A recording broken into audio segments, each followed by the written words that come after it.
There's not really an opportunity to learn this stuff unless you do it yourself. Things like vacations or the new iPhone are not reasons to touch your emergency fund. We are not doing personal finance for the sake of personal finance. Let's focus on those credit cards first, because that's what's really killing you financially. There's got to be purpose and direction behind it so that when you hit those points of low motivation, you understand that there's a larger picture, a larger thing at play here.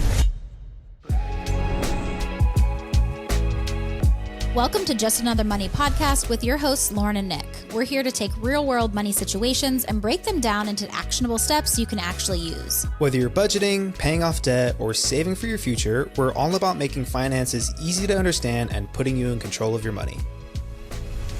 Hey everyone, and welcome back to a very special episode today. We are breaking down our 2025 financial roadmap.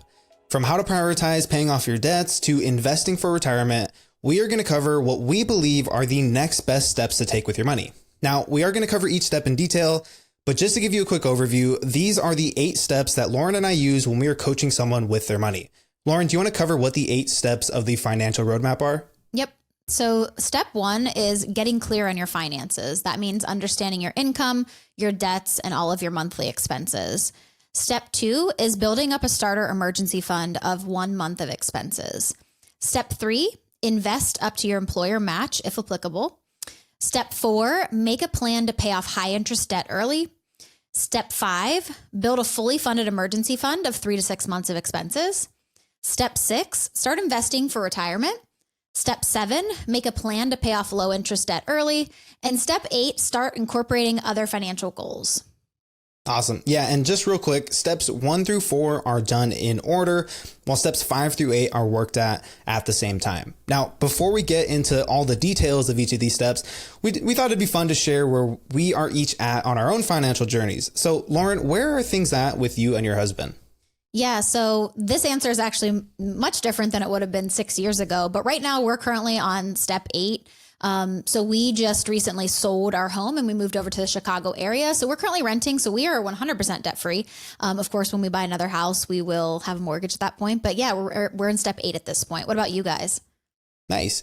Yeah, we're in a similar boat. So, and I've talked about this plenty of times before, but my wife and I are in the process of saving up for our first home. And I would say we're probably 95% of the way there. So we started to take those next steps, like connecting with a real estate agent and really getting narrowed down on what neighborhoods that we like.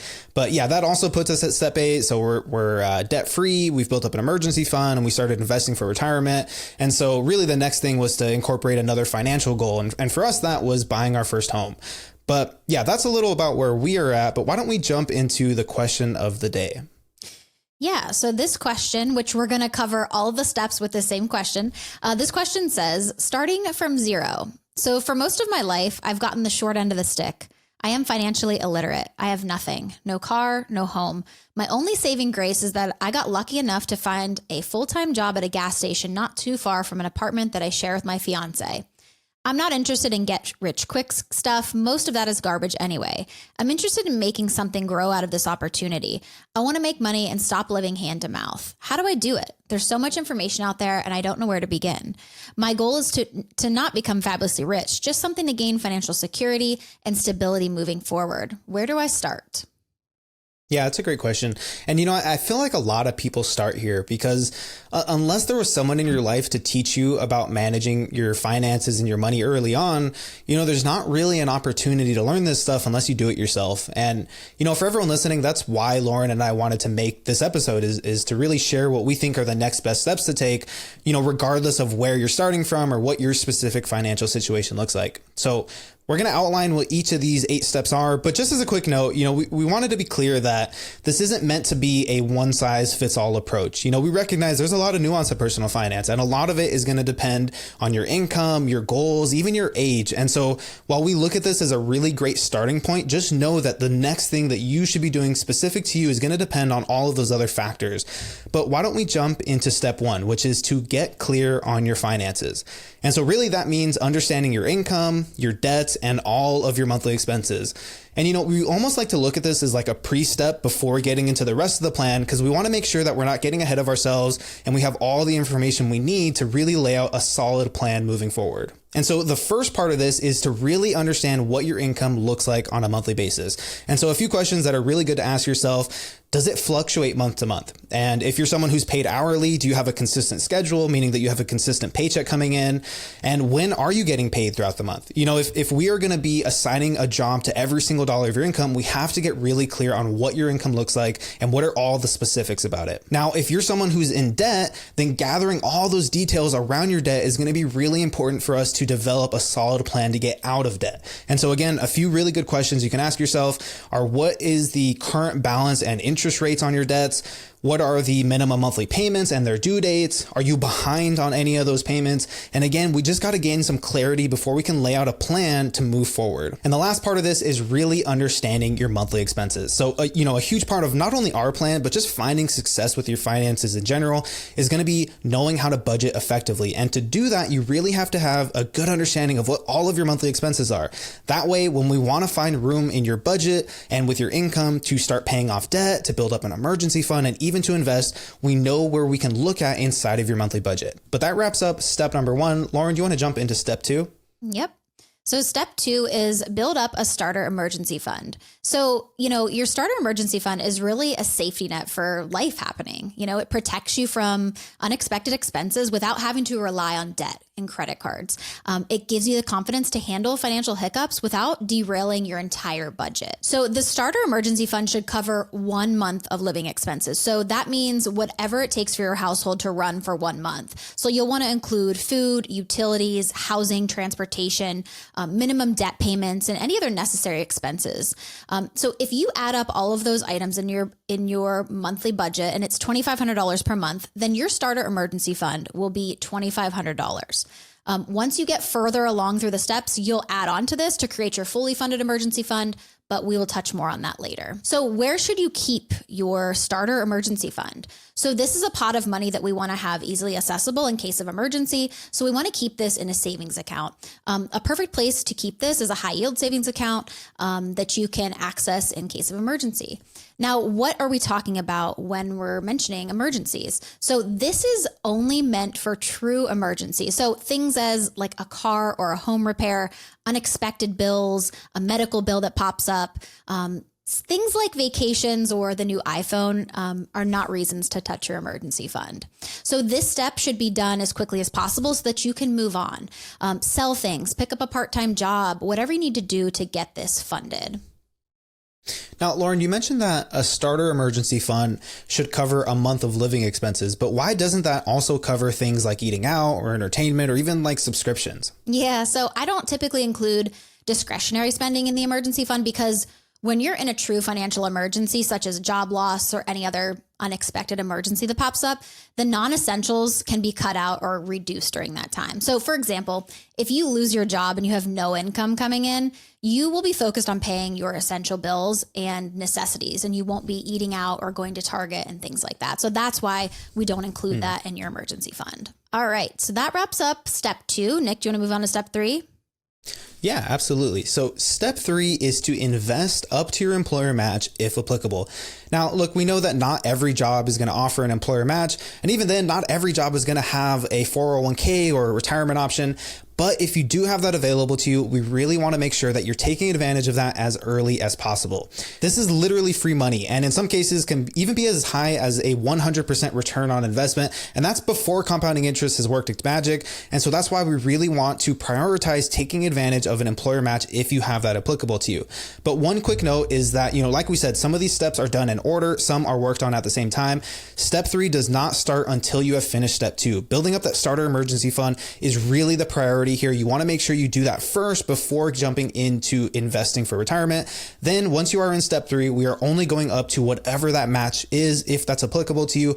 Anything beyond that is when we kick into step 4. So when it comes to taking advantage of an employer match, we know that sometimes the language can be a bit confusing. So here's a few examples for how to understand what it means. So let's say that your employer matches 50% of contributions up to 6% of your income. And so that means for every dollar that you contribute, they will match 50 cents on the dollar up to 6% of your income. So let's say that you make $100,000 a year, just for easy math. 6% of your income, or in this case, $6,000 invested, means that your employer is going to match an additional $3,000 on top of that. Anything beyond that $6,000 or 6%, they are not going to match. And again, that's when we would move on to the next step here. But look, sometimes it can be a bit more complex than that. So let's say that your employer matches 100% of the first 3% of income that you contribute, and then 50% of the next 2% of income that you contribute. So that means for every dollar that you put in, they're going to match one for one a dollar up to that 3% of your income. So in this case, again, if you made $100,000, if you put in $3,000, they are going to match with a $3,000. Anything beyond that 3%, they are going to now match 50 cents on the dollar up to 5% of your income.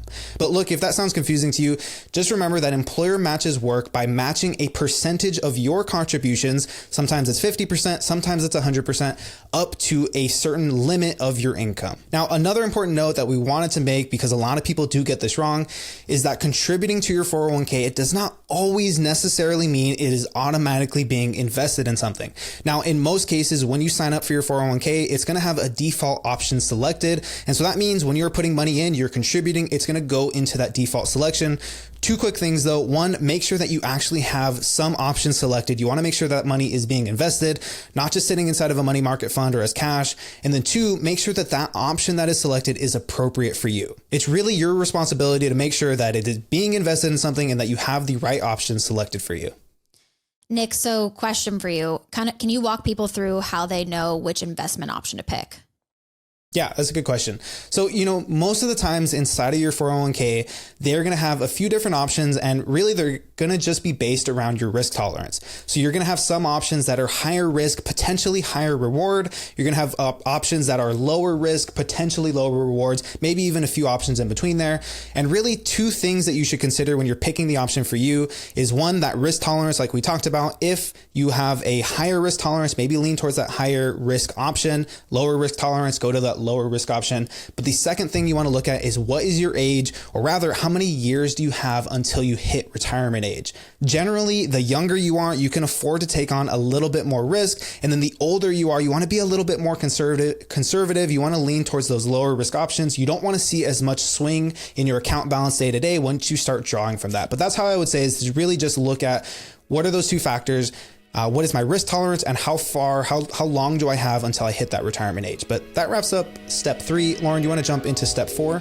All right, taking a quick break from today's episode, Lauren and I have some exciting news we'd like to share with you. If you're feeling stuck with your finances and don't know where to start, we have you covered with our one-on-one financial coaching. These are no strings attached coaching sessions that you can sign up for today. No ongoing commitment. You simply book a session whenever you need one. Each call is 90 minutes, and by the end of it, you'll have a clear budget to work with and a solid plan to start paying off your debt. Plus, we'll make sure you walk away with some awesome tools to keep you on track, including our budget dashboard and expense tracker, as well as our debt payoff optimizer. And the best part, you'll get to work with both of us on the call. Together, we'll help you develop the best possible strategy forward, answer your questions, and make sure you feel confident about managing your money. So if you're ready to get a handle on your budget and kickstart your financial journey forward, check out the link in the show notes to book your first session. We can't wait to get started with you. Now, back to the episode. So step 4 is make a plan to pay off high interest debt early. So what do we mean by high interest? Credit cards or anything else over 8%. We specifically want you to focus on credit cards at this time because the interest is usually very high on those. So you'll want to map out all of your debt. So list out the balances, the interest rates, and the monthly minimum payments for each. So let's go through an example here. So let's say you have 2 credit cards, one with a $5,000 balance at 23% interest and the other at $8,000 with a 29% interest rate. And then you also have student loans and a car, which are below 8%. In this situation, we're going to focus our efforts on the credit cards because the interest is very high there. So the debt avalanche is probably what I would suggest in this situation when you're working to pay off high interest debt. The debt avalanche is focusing your efforts on the highest interest debt while paying the minimums on the rest. So for this situation, we're going to pay the minimums on everything except the $8,000 credit card at 29%. We're going to toss all of our extra money at that one to get it paid off quickly. After that, you're going to move on to the $5,000 credit card at the 23% interest. Once this is done, you'll move forward to the next step, while you continue to pay the minimums on your student loans and your car. And then we recommend paying off high interest debts quickly because those are the most harmful for you. Okay, now, Lauren, what should someone do if, like, let's say like that student loan or that car loan, if it crosses that 8% threshold, but maybe it's sitting at like 10% or something? Where do you recommend this falls into the paying off high interest debt early? Yeah, so we're flexible on this. If you have credit cards in addition to the car or student loan, let's focus on those credit cards first because that's what's really killing you financially. After those are paid off, we want you to come up with a plan to pay off the other high interest debts early, but we're flexible here. That could mean making a few extra payments per year or being super aggressive with it. There's definitely some nuance here and it's going to depend on your individual situation. The point is to not stay at this step for too long. We want you to move forward and on to your other financial goals to set you up for success. But I think that wraps up step 4. So awesome. I'm actually handling step 5 as well. So let's jump into it. So step 5 is building your fully funded emergency fund. So this step really builds on to number 2. Now that we have our starter emergency fund, our high interest debt paid off, it's time to build up this emergency fund. So we want to have 3 to 6 months of expenses saved up in this fund. So in the example in step 2, we use $2,500 a month as the beginner emergency fund. So if this person was going to build up their fully funded emergency fund, that would range for their 3 to 6 months. It would range between $7,500 to $15,000. Now you can decide on the 3 to 6 months range for yourself. So if you have kids, own a home, have a variable income, then it might make more sense for you to go on the higher end of that range. And if you're single, no kids, have a stable career, and you're currently renting, then it would probably be fine for you to just be on the lower end of the 3 to 6 months. At this point, we're continuing to pay minimums on your lower interest debt, and all of the money you were throwing at your high interest debt can now be used to save up your fully funded emergency fund. Again, we want to do this relatively quickly. And when you need to use your emergency fund, just make sure you go back to this step to build it up again. Awesome. Now, another question for you. So when should someone consider potentially saving up even more than that 3 to 6 month emergency fund? Yeah. So there are a few good examples of people that need to be saving up a little bit more than the 3 to 6 months of expenses. So let's say your job is unstable. You're preparing for a career transition or a life event, economic uncertainty. So I know back in 2020, I saved up a little bit more in my emergency fund during the pandemic. Having dependents like kids or maybe parents that you're helping take care of, health concerns, maybe you're living in a high cost of living city, and anything else that might be unique to you. You could always bump your fund up to 9 to 12 months to make you feel a little bit more comfortable in your given situation. Nice. But I think that wraps up step 5. So Nick, do you want to jump into step 6? Yeah, absolutely. So step 6 is to start investing for retirement. And look, I know that in step 3 that we talked a little bit about investing at least up into that employer match, but now step 6 is really the opportunity for us to start ramping that up and really focusing on making as many contributions to your retirement accounts as you possibly can. Now, I would say that the standard for retirement investing and really what we think is that you should be investing at least 15% of your income into retirement. Now, keep in mind that this does not include any employer match. We really like to see those as the icing on the cake or a cherry on top, because if your employment situation changes or if your employer match changes, we don't want that to have to affect your plan. You should be able to keep chugging along. And if you get that, that's awesome, but it's not affecting you. Now, the reason we say at least 15% is because we want this to be a really good starting point, especially if you are earlier on in your career. Hitting that 15% and then focusing on some of your other goals can be a really awesome plan. But as you start to settle into your career, as you start to earn more income, we want to look at how can we increase this from 15, potentially up to 20, even 25% as you really start to settle into your career. Now, the question is, where do you actually invest this money inside of? Now, look, depending on your employment situation, you're probably going to have a few different retirement options in front of you. So here is the order that we recommend. First, of course, is taking advantage of that employer match if it's applicable to you. So let's say that your employer matches 5% of your income. Let's invest that first 5% inside of your 401k, really taking advantage of that free money. And then we are going to transition into a Roth IRA. Now, there are tons of arguments for why you might pick a Roth or a traditional. And honestly, you can make an argument for either case, but we like to lean towards the Roth IRA. So once you hit that employer match, you're transitioning into a Roth and focusing on maxing that out. Now, let's say you still have haven't hit your 15% of your income, that's when we would transition back into a 401k if that's applicable to you. And this is really where most people are going to hit that minimum 15% going into their retirement. And if you don't, let's say that you make a really high income, or let's say that you wanted to go into that 25%, that's when we would move into a taxable brokerage account. Now, if you are someone who, let's say you're self-employed, or let's say that your job doesn't offer a 401k, then a taxable brokerage account is going to be another really great option after you've maxed out that Roth IRA. And look, I know that was a lot of information. And so just as a quick rule of thumb, if you're confused on which bucket you should be filling up first, just remember that match beats Roth beats traditional. So we really want to take advantage of that employer match if applicable to you. And then we want to focus on maxing out a Roth IRA and then going back into a 401k again, if you have one available to you. And then if we still need to invest more to hit that 15%, even 20, 25%, that's when we are looking at a taxable brokerage account. And again, we really want to drive this point home that the 15% should be a minimum standard to hit as you settle in, as you start to get more comfortable with your expenses, as life starts to ease up a bit. That's when we can look at adjusting it to 20 or 25% of your income. Yeah, Nick, so question for you. A lot of people know that they should be investing, but get hung up on what to actually invest in. What do you recommend for people? Yeah, another great question. And look, full transparency, Lauren and I are not investment professionals, so please take what we say as like a starting point for your research, but we do recommend always consulting with a professional on this. But, the hope is that we can give you a good place to start your research at. And the first thing I would say is to look into a target date retirement fund. And so essentially, what this is that you're going to look for a date around the year that you expect to retire. And that's the target date retirement fund that you would pick. So let's say that you're 30 years old today. Maybe you're looking at a 2055, even a 2060 target date retirement fund. And the way these work is that they are self-adjusting as you get closer to retirement. They're going to adjust your portfolio. So the further out you are, they're probably going to lean more into stocks, be a little bit riskier because again, you can afford to take on that risk when you're younger.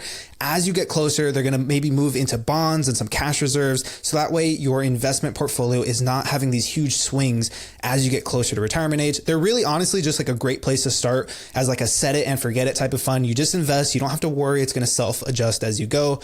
But the next best place that I would start to look at is something like an S&P 500 or even a total stock market index fund. And for those who aren't familiar, an S&P 500 index fund just tracks the top 500 or so companies in the US, and a total stock market index fund tracks about 3,000 different companies of different market caps, all within the US. And the great thing about these types of index funds is that they are self-adjusting. So if a company starts to do bad, it's just going to kick it out of the fund and replace it with a better one. You don't have to worry about any of that. But this does not round out a complete retirement portfolio. So that's one thing to really keep in mind. Again, as you are younger, you can probably heavily invest in this, but you also want to make sure you're investing in bonds. And then of course, as you get closer to retirement age, you have some cash reserves. So it's not a complete picture, but this is a really good place to start your investing research, I would say. Okay, but yeah, that wraps up step 6. Lauren, do you want to jump into step 7? Yep. So step 7 is make a plan to pay off low interest debt.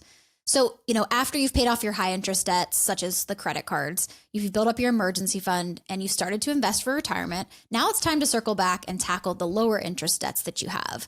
So this is the time to pay off your debts under 8%. Many times this is your car, student loans, etc., but this does not include your mortgage. This step is really going to vary based on your individual situation and preferences. Now, during our high interest debt payoff and building the emergency fund, we were going at that aggressively to get those taken care of.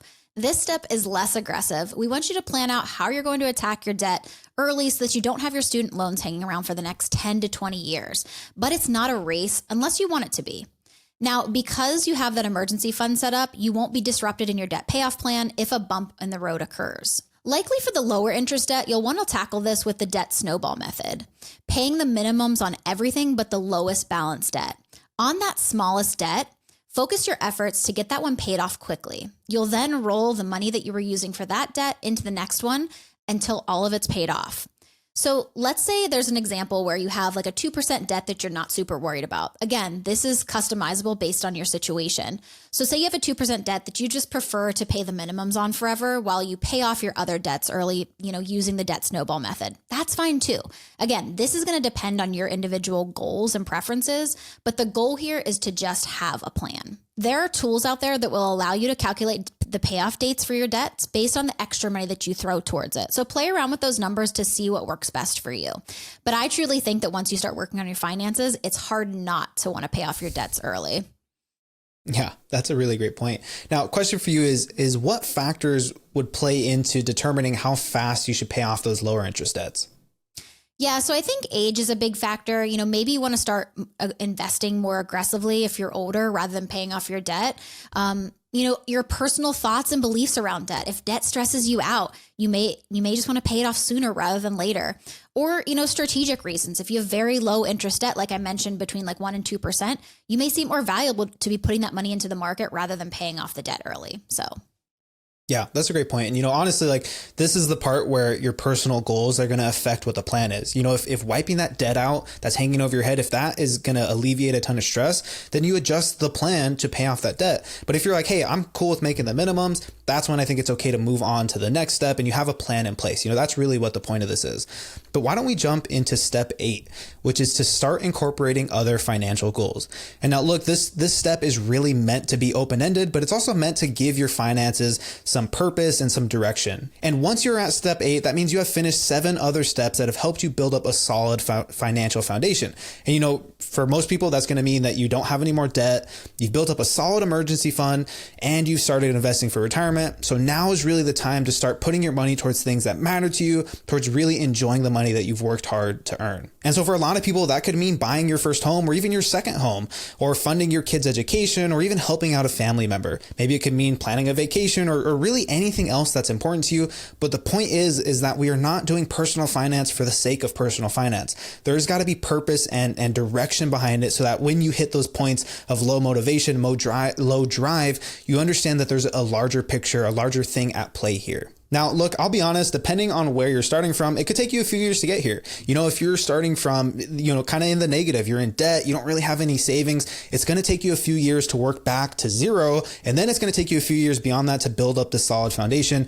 But the thing we really want to drive home is that you should not be ashamed if getting to step 8 is more of a 5 or even a 10-year plan.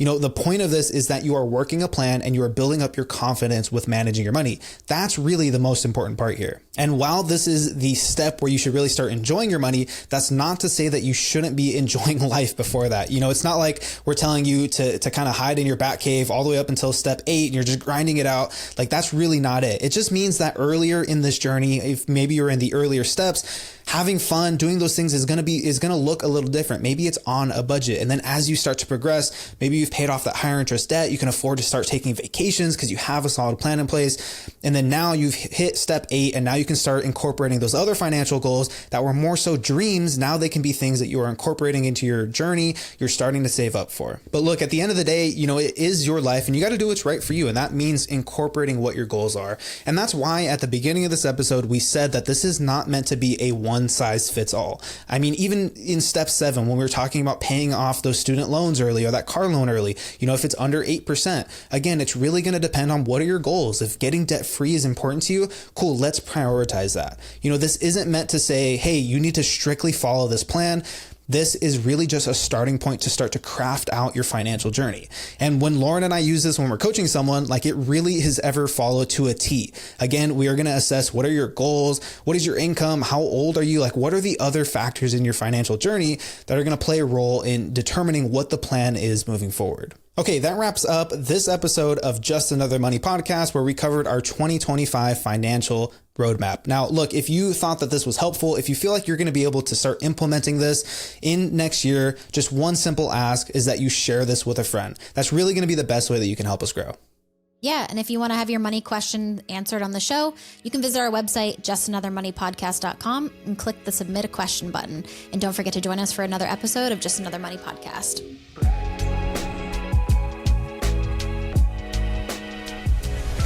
The information, opinions, and recommendations provided on this podcast are for entertainment purposes only and do not constitute professional financial advice. Any financial decisions you make based on the content of this podcast are your responsibility. We strongly recommend consulting with a licensed financial advisor or other qualified professional before making any significant financial decisions. By listening to this podcast, you acknowledge that we are not liable for any financial outcomes.